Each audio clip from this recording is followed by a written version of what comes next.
नमस्कार सृजनिका सप्त हृदय को आपण माननकु स्वागत। आज आपण माननक पई नै आसीछि हमर प्रिय लेखिका स्निग्धाराणी पुरोहित को एक कहानी अलड़ा। आसंतु सुनिबा कहानीटी। किछि दिन होला मो ठीक रे सोई पार न थाए। दिन सारा कामर व्यस्तता भितर भी बारंबार गोटे प्रश्न मो मनरे उल्की मारी मते छटपट कर देउ थाए। प्राय प्रत्येक शनिवार मु समलेश्वरी मंदिर जाए। पूजार्चना सारी फेरिबा समय रे मंदिरर प्रस्थान द्वार दुई पटे बसिथिबा भिकारी माननकु मो साध्य मते किछि देई फेरी आसे। गत किछि मास हला मु देखुछि मु ठीक सेमाननक पाखरे पहुंचिबा समय रे अनेक भिकारी माने तांकु देबा पई बाबू बाबू कहि पाटी करी डाकुथिबा समय रे सेठी बसिथिबा जणे किंतु मते देखु देखु ता चेहराटी ढांकी दे मुह पछ करी बसी जाउछि। प्रथमे मु एकथा को ध्यान देउ नथिली। गत किछि दिन हेबो किंतु से व्यक्तिर एपरि व्यवहार मते अथय कर देउछि। बारंबार मते लागुछि किए से काहे कि मते देखिबा क्षणी से तार मुह घोड़ाई देउछि। ता पाखरे बसुथिबा अन्य माननक परि बाबू मते दियो कहि काहे कि पाटी करूनी। चेहराटी तो देखि पारुनी, किए जानिबि बा किपरि। एथर मु निर्णय नेली जेमिति हेले से रहस्य उपरु परदा निश्चय हटाइबी। ता पर शनिवार मु सेमानक पाखरे पहुंचिबा समय रे ठीक सेही परिस्थिति पुनर्बार घटिबाकू जाउथाए। से घोड़े होई सारी थाए ओ पछकू बुलिबाकू उद्यम करुथाए। हठात मो पाटिरो बाहरी पड़िला, कार्तिक ए कार्तिक। एहा सुनी से किंग कर्तव्य विमूढ़ होई जाए आउ पछको मुह बुलेई पारिला नाही। मुह ढांकी थिबा अवस्था रे ही मुंडो टुंगारिला ओ जोर जोर रे कांदिबाकू लागिला। एहा देखि आखपाखरे थिबा समस्ते केमिति गोटे विस्मय भरा चाहाणी रे ताकू ओ मते देखिबाकू लागिले। से दिन से स्थान छाड़िबा छड़ा अन्य उपाय मते सुझिला नाही। तेणु मु जते शीघ्र पारिबी सेठारु चली आसिली। 2 दिन धरी किंतु मु शांति रे रही पारली नाही। जळ जळ होई मो मन भितरे कार्तिकर पुराना दिन गुड़िकर स्मृति करलेटबेकू लागिला। सोले सिनेमा आसीबार बहुत आगरु आम आखपाखर छुआ माने जेतेबेले राति रे सौ नथिले तांको घर लोके तांकु डराइबा पई कहूतिले, ए सोई पड़ एबे पुलिस आसीबो कार्तिक को खोजिबा पई। आमे सेतेबेले बुझी पार नथिलु पुलिस काहे कार्तिक को ही खोजिबो। परे आमे जानिलु जे कार्तिक केबे गोटे किछि छोटो मोटो चोरी घटना रे गिरफ होई किछि दिन पई जेल रे थिला। ता परठारु प्रतिदिन राति रे पुलिस ताकु तागिद करिबाकू आसी डाके, कार्तिकेय ए कार्तिकेय नायक घरे अछु। आउ कार्तिक मध्य ता घरे सोइथिबा अवस्था रे उत्तर दिए, हां आज्ञा घरे सोइछे। एहा परे पुलिस आउ किछि न कहि बाड़ी ठक ठक करी चली जाए। कार्तिक केबे केउठी कोन चोरी करी धरा पड़िथिला जणा नाही। से किंतु आम पड़ार से 30 वर्ष रहिबा भितरे केबे किछि चोरी करिथिबा आउ केही देखि नाहंती कि सुनि नाहंती। सहरर एक संभ्रांत पड़ा। सेठी बहुत प्रतिपत्तिशाली परिवार केउ राजाराजुडा अबळरु रुहंती। सेही पड़ारे 12 मासकु 13 कोन ताठु भी बेसी जात पालन करा जाए। सेही पड़ारे एक गली रे छोटो एक बुखुरिया गोटिए चाल घरे भड़ारे कार्तिक रहुथाए। ता पाखरे थिबा अन्य चाल घर मानंकरे तापरि अन्य केतोटी परिवार रुहंती। आम घर मध्य सेही गली रे, तेणु ता सहित मोर अधिक चिन्हा। कार्तिकर परिवार कहले से तार स्त्री ओ तार गोटिए झियो। सप्तम श्रेणी रे आमे जेतेबेले फकीरमोहन सेनापतिंको रेवती गल्पटी पढ़िलु मते सुभि जाउथाए कार्तिकर स्त्रीर से डाक। ठीक रेवतीर जेजेमार लो रेबी लो निया लो चुली डाक परी कार्तिकर स्त्री नदी को गाधेबाकू जाइथिबा किंबा नदी पठारे खेलुथिबा ता झियो को डाके। कार्तिक देखिबाकू पतला ओ कम उच्चा किंतु खूब परिश्रम करि पारे। पड़ार प्रत्येक काम प्रत्येक जानी यात्रा पर्वपर्वाणी रे कार्तिक को ही प्रथमे खोजा जाए। से नहेले न चले। ଅକ୍ଳେଶରେ ସେ ଖୁଣ୍ଟ ପୋତିବା ପାଇଁ ଗାତ ଖୋଳିବାଠୁ ନେଇ ସାମିଆନା ବାନ୍ଧିବା, ଜିନିଷପତ୍ର ଗୋଟିଏ ଜାଗାରୁ ବୋହି ନେଇ ଅନ୍ୟ ସ୍ଥାନରେ ପହଞ୍ଚାଇବା ଠାରୁ ରଙ୍ଗ ଲଗାଇବା ଆଦି କାମ କରିଦିଏ। ତେଣୁ ପଡ଼ାରେ ହେଉଥିବା ଯାନିଯାତ୍ରା ସମୟରେ ତାର ଚାହିଦା ବେଶୀ। ତାକୁ ଫୁର୍ସତ ନଥାଏ। ଯିଏ ଯାହା କାମ କହିଲେ ସେ ମନା କରିପାରେ ନାହିଁ। ବାହାଘର, ବ୍ରତଘର, ଅନ୍ନପ୍ରସନ୍ନ, ଶୁଦ୍ଧିକ୍ରିୟା, ଗୃହ ନିର୍ମାଣ, ଘର ବଦଳାଇବା ଆଦି ସବୁ କାର୍ଯ୍ୟରେ ପଡ଼ାର ଲୋକେ କାର୍ତ୍ତିକକୁ ହିଁ ଖୋଜନ୍ତି। କାର୍ତ୍ତିକ ସମ୍ପର୍କରେ ପିଲାଦିନ ମୋ ମନକୁ ବିଚଳିତ କରିଦେଇଥିବା ଗୋଟିଏ ଘଟଣା ମୋର ବାରମ୍ବାର ମନେ ପଡ଼େ। କାର୍ତ୍ତିକର ମୁଖ୍ୟ ଆୟୁଧ ଥିଲା ତାର ଭାରବାଡ଼ି।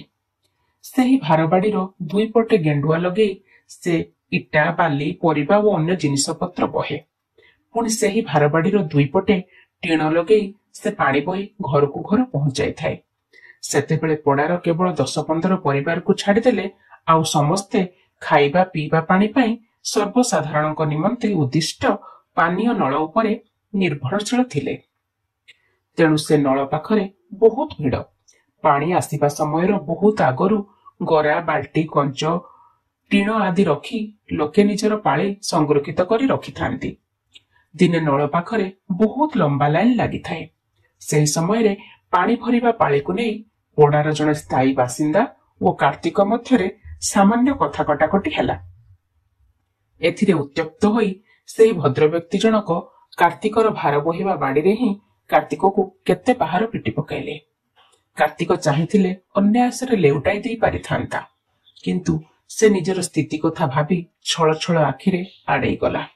ଏହା ଦେଖି ସେ ପାଖରେ ଖେଳୁଥିବା ମୋ ପରି ସବୁ ପିଲାଙ୍କୁ ଖୁବ୍ ରାଗ ଲାଗିଥିଲା। ବଡ଼ ଲୋକଙ୍କୁ ଉତ୍ତର ନାହିଁ ନ୍ୟାୟରେ ଚୁପ୍ ରହିବାକୁ ପଡ଼ିଲା। 2 ଦିନ ଧରି ଏମିତି ଛୋଟ ବଡ଼ ବହୁତ ଘଟଣା ମୋ ସ୍ମୃତି ଭିତରୁ ଦିନ ରାତି ଉଙ୍କି ମାରୁଥାଏ।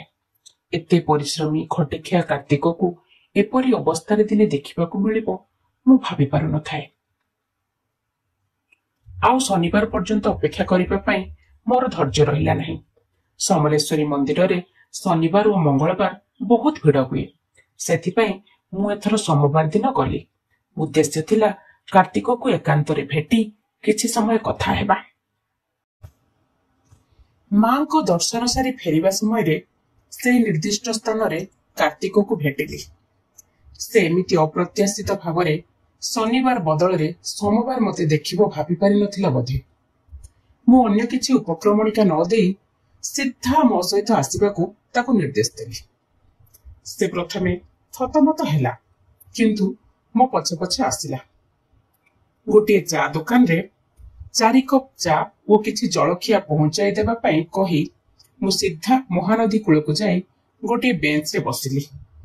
କାର୍ତ୍ତିକ ଆସି ଛିଡ଼ା ହୋଇ ରହିଲା। ମୁଁ ବସିବା ପାଇଁ ଇଙ୍ଗିତ କରିବାରୁ ସେ ଅଳ୍ପ ଦୂରରେ ବେଞ୍ଚ ତଳେ ମୁଣ୍ଡକୁ ତଳ କରି ବସିଲା। ଠିକ୍ ଏହି ସମୟରେ ଚା ଦୋକାନୀ ଚା ଓ ଜଳଖିଆ ଦେଲା। ଜଳଖିଆ ଦନା ଓ ଚା କାର୍ତ୍ତିକ ଆଡ଼କୁ ବଢ଼େଇ ଦେଇ ମୁଁ ପିଉ ପିଉ କାର୍ତ୍ତିକକୁ ପଚାରିଲି, ତୋର ଏ ଅବସ୍ଥା କେମିତି ହେଲା?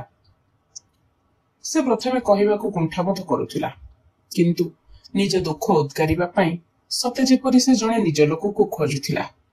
ଧୀରେ ଧୀରେ ସହଜ ହୋଇ ସଳଖି ବସିଲା ଓ ଆରମ୍ଭ କଲା, ତମେ ତ ଜାଣିଛ ବାବୁ, ଟିଟଲାଗଡ଼ ପାଖରେ ଆମର ଗାଁ। ଆମେ 2 ଭାଇ ଆଉ ମୋର ଗାଁ ମାନେ ରହୁଥିଲୁ। ଭାଇ ଭାଗରେ ମୋର ବା କେ ଅଧା ଏକର ଜମି ବାଏର ଖଡେ ଆଉ ଘର ବଖରେ ମିଳିଥିଲା। ମୋର ବାର ବେମାରୀ ଥି ବହୁତ ପଇସା ଖର୍ଚ୍ଚା ହେଇ ଗଲା, ଫିର୍ ବି ସେ ନାଇଁ ବାଚିଲା। ତାର କ୍ରିୟା କରମ କରିବାର ଲାଗି ଜମି ଖଣ୍ଡକ ବନ୍ଧା ପକାଲୁ। ମୋର ଦଦା ବେଡା ବାଗିରଟା ଆଏ, ଭଲ ମନ୍ଦ କିଛୁ ନାଇଁ ଜାନେ। ମୁଇଁ କମେଇ ଖାଇବାର ଲାଗି ସମ୍ବଲପୁର ଆଏଲି। ବଡ଼ା କଷ୍ଟେ ଖଟି କରି ସେ ଜମି ଖଣ୍ଡକ ମୁକଲାଲି। ମୋର ମା ଥିବାର ତ ଚାଷବାସ କଲା। ତାରୁ ତାରୁ ଭାଇ ଭାଗର ଲୋକେ ମାଡ଼ି ବସୁଥିଲେ। ମୋର ବି ବୟସ ବଢୁଥିଲା। ମୁଇଁ ବି ଆଉ ଆଗର ବାଗି ବେଶୀ ଭାରି କାମ ନାଇଁ ପାରୁଥାଇ। ସେଥିରେ ଲାଗି ଗାଁକେ ପଲାଲି। ମୋର ମନଟା ଲେକିନ ସବୁବେଳେ ସମ୍ବଲପୁରରେ ଥାଏ। କେତେ ବছର ଗାଁ ଥି ସବୁ ଠିକ ଠାକ ଗଲା। କାମ କରି କରି ତ ମୋର ହାତ ଗୋଡ଼ ଦୁର୍ବଳିଆ ହେଇଯାଇଥିଲା ନ। ଦିନେ ଘର ଉପରେ ଟିନ ଛାଉଥିଲି ବେଲେ ଟିନଟେ ଖସି ଆଇଲା ଯେ ମୋର ଜୁଡେ ଆଙ୍ଗୁଠ ଛିଡି କରି ପଡିଗଲା। ଗାଁର ଲୋକେ ଭାବିଲେ ମତେ ବଡ ରୋଗ କୁଷ୍ଠ ରୋଗ ହେଇছে ବୋଲି। ବଡା ଛିଛାକର କଲେ। କେହି ମୋର ସଙ୍ଗେ ନାଇଁ ମିଶିଲେ, କଥାବାର୍ତ୍ତା ନାଇଁ ହେଲେ। ନିଆଁ ପାଏନ ବନ୍ଦ କରିଦେଲେ। କେତେ ଦିନ ଉତରୁ ମିଟିଂ ଡାକି କରି ଗାଁ ଛାଡି କରି ପଲେଇ ଯିବାର ଲାଗି ମତେ କହିଲେ। ଯେତେ ହାରି ଗୁହାରି କଲି, କିଏ ନାଇଁ ବୁଝିଲେ କି ନାଇଁ ଶୁଣିଲେ। ନିଆଁ ପାଏନ ବନ୍ଦ କରିଦେଲେ। মোর উপরকে ঢেল পথর ফিকি বসলে। কা করতি ଆଉ ବାବୁ? ଜୀବନ ବଚାବାର ଲାଗି ଗାଁ ଛାଡିଲି, ଆଉ କେନକେ ଯିମି ବୋଲି ଇନକେ ପଲେଇ ଆଇଲି। କାର୍ତ୍ତିକର କଣ୍ଠ ରୁଦ୍ଧ ହୋଇଯାଉଥାଏ। ସେ ଚୁପ୍ ହୋଇ ତଳକୁ ଦେଖି ମାଟିରେ ଗାର କାଟିବାକୁ ଲାଗିଲା। ଏସବୁ ଶୁଣି ମୁଁ ନିର୍ବାକ। କଣ ବା କହିବି? କିଛି ସମୟ ଉଭୟ ନୀରବ ରହିଲୁ। କାର୍ତ୍ତିକ ଯେତେବେଳେ ନିଜେ ମାନୁନାହିଁ ସେ କୁଷ୍ଠ ରୋଗାକ୍ରାନ୍ତ ବୋଲି, ତାକୁ କେମିତି ମୁଁ କହିବି କୁଷ୍ଠ ଆଶ୍ରମରେ ରହିବା ପାଇଁ କିମ୍ବା ତାର ଚିକିତ୍ସା କରିବା ପାଇଁ? ମୋର ବିବେକ କିନ୍ତୁ ତାକୁ ସେଠି ସେ ଅବସ୍ଥାରେ ଛାଡି ଆସିବା ପାଇଁ ଅନୁମତି ଦେଉନଥାଏ। କିଛି ସମୟ ଗୁମ୍ ମାରି ବସିବା ପରେ ମୁଁ କହିଲି, କାର୍ତ୍ତିକ, ଚାଲ ଯିମା। ତ ରହିବାର ଅଲଗା କେନେ ବ୍ୟବସ୍ଥା କର୍ମା। ସେ ଏଥିପାଇଁ ବୋଧେ ପ୍ରସ୍ତୁତ ନଥିଲା। ମୁଣ୍ଡ ଉଠେଇ ମତେ ଲୁହ ଭିଜା ଆଖିରେ କ୍ଷଣଟିଏ ଚାହିଁଲା ଓ ହାତ ଯୋଡି ଉପରକୁ ଉଠେଇ ସ୍ୱର୍ଗାତୋକ୍ତି କଲା ପରି କହିଲା, ଇନୁ ଆଉ କେନକେ ଜିମି ବାବୁ, ଆଉ କାହିଁ ନାହିଁ ଯାଏ। ଆଉ କେତେ ଦିନ ବାଞ୍ଚାମି ଯେ? ଇ ସମଲେଇର ପା ତଲେ ପଡିଥିମି, ରାଜଘାଟେ ପଡୁମି। ଯଦି ଖବର ପାଏ ସମିଆ ଥିବା ବେଲେ ଆଏବ, ଘାଏ ଠିଆଡ ହେବ। ଯେନ୍ ମାନେ ଥିବେ ସେମାନଙ୍କୁ ବତାବ ମୋର ଅସ୍ଥି ଆଉ ଖାର ସବକେ ଇ ମହାନଦୀ ଥି ବୁଲେଇ ଦେବେ। ବଡମା କହୁଥିଲେ ଇ ମହାନଦ ଟା ଚିତ୍ରୋତ୍ପଲା ଗଙ୍ଗା ଆଏ ବୋଲି। ଇ ଛାଡଛିକର ଜୀବନଠୁ ମୁକ୍ତି ପାଇଯିମି ବାବୁ, ମତେ ଆଉ ଇନୁ କାହିଁ ଯିବାକେ ନାଇଁ କ। ମୋର ଆଉ କିଛି କହିପାରିବାର ଦମ୍ଭ ନଥିଲା। ତା ଆଡକୁ ଖଣ୍ଡେ 500 ଟଙ୍କିଆ ନୋଟ ବଢେଇଦେଲି। ସେ ନେବାକୁ ମନା କରୁଥିଲା। ମୁଁ କହିଲି, ରଖ, ଦେହପା ଖରାପ ହେଲେ ଔଷଧପତ୍ର ଘିନବୁ। ସେ ଆଉ କଥା କାଟି ନ ପାରି ନୋଟଟିକୁ ରଖିଲା ଓ ହାତ ଯୋଡି ଠିଆ ହେଲା। ଫେରିବା ସମୟରେ ମୋର ମନଟା ଭାରି ଭାରାକ୍ରାନ୍ତ ଥାଏ। ବାରମ୍ବାର ଗୋଟିଏ କଥା ମୋ ମନକୁ ଆସୁଥାଏ, ଯାହାର ଗୁରୁତ୍ୱ ଆମମାନଙ୍କ ପାଇଁ ବହୁତ ଥିଲା, ଯିଏ ଦିନେ ଆମମାନଙ୍କ ପାଇଁ ଅପରିହାର୍ଯ୍ୟ ଥିଲା, ସେ କେମିତି ଏତେ ଅଲୋଡା ହୋଇଗଲା। ଆମକୁ ଦେଖି ସେ କଣ ମୁଣ୍ଡ ତଳକୁ କରୁଛି, ତାକୁ ଦେଖି ଆମ ମୁଣ୍ଡ ତଳକୁ ହୋଇଯିବା କଥା। ଶ୍ରୋତାବନ୍ଧୁ, କାହାଣୀଟି ହୃଦୟସ୍ପର୍ଶୀ। ଯଦି ଆପଣମାନଙ୍କୁ ଏ କାହାଣୀଟି ଭଲ ଲାଗିଥାଏ ତେବେ କମେଣ୍ଟ ମାଧ୍ୟମରେ ଆମକୁ ନିଶ୍ଚିତ ଜଣାଇବେ। ଆପଣଙ୍କର ମତାମତ ଆମ ପାଇଁ ବହୁମୂଲ୍ୟ। ଆମର ଚ୍ୟାନେଲଟିକୁ ଲାଇକ୍, ସେୟାର, ସବସ୍କ୍ରାଇବ କରିବାକୁ ଜମା ବି ଭୁଲିବେନି। ରହୁଛି, ଧନ୍ୟବାଦ।